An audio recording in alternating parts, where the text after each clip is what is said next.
This is how to link documents to your contacts. First, click the Documents tab.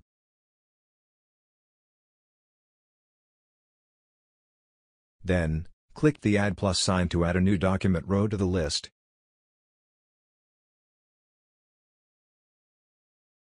Now, enter a document label.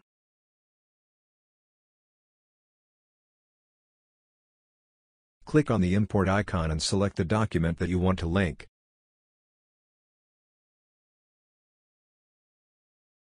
Select No at the Windows dialog to avoid using too much space.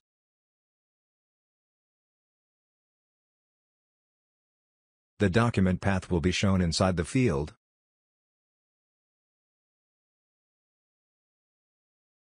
Then, use the Action button to open the document when desired.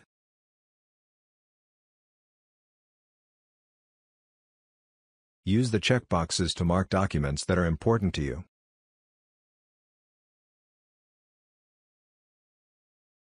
You can select documents marked by using the checkbox icon at the top of the column.